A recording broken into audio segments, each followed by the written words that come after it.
All right, YouTube, I'm Dr. Wanda. I wanted to do this video, how and I returning from a long day at, what is it, Maritime? International Maritime Hospital. Yeah, it got very, very long. We went for the follow-up appointment.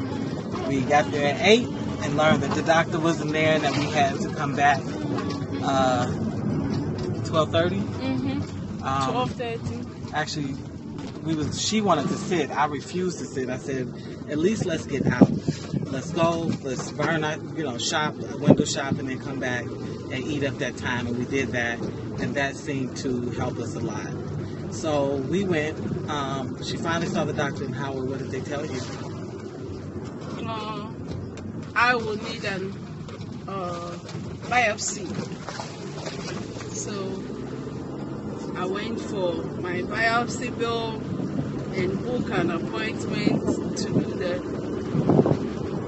So the biopsy is, we're looking at 1,500 Ghana, which is about $250 US, depending on how weak that dollar is. Howard always focuses on the money. I told her, let's not focus on the money. You need to focus on the decision, what you want done, not want done, because the money will come. But the fact of the matter is, all of this, whether you're here in Africa or the U.S., for women, particularly the working poor, which is what she is the working poor.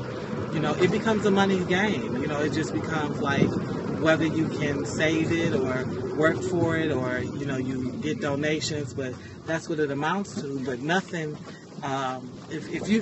Nothing's greater than your own life. It's worth fighting for to get the money. So we'll get the money. I believe we'll get the money. I'm not worried about the money. The family has to make a decision about whether or not they want to go through with the procedure. And just hearing biopsy, hearing needle in the breast was very, very overwhelming for Howard. Did you see the look on your? I know you can feel the look on your face.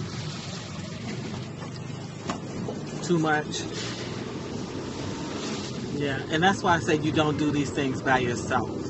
I know even in the room with the doctor, when she had to have him examined. In the U.S., there's a policy where at least the nurse or the nurse practitioner, somebody stays in the room with you. There's another medical professional in the room, and I happen to be in the room with her. But this was a young, visceral doctor. Oh, did you feel that? Well, I just felt like I didn't feel all this love. I didn't feel all this kindness. It was just like sort of authoritative, and he toned down once he heard my accent. Yes. When he heard me speak, he pulled himself together. But before that, he was kind of cold, even when she was trying to give him her images. Because truthfully, once you've taken images, you don't need to examine me necessarily unless I agree to that. And so I was happy to be in the room. And in fact, the only reason I spoke was, one, to assert the accent, because sometimes that accent is power, and then two, to insert the intelligence so that he understands you're not dealing with someone that's not a learned woman. Yeah. Yes, you need to talk to her with some care and some respect, and allow us time to explain it to her.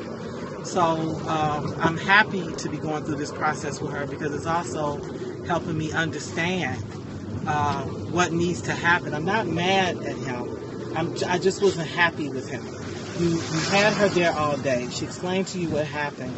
There just should have been some bedside manner, and I'm seeing that's an issue with Africa and its doctors, that it needs to work on showing its patients some care. Particularly with something that's really, really fear oriented, because this pulls out complete fear.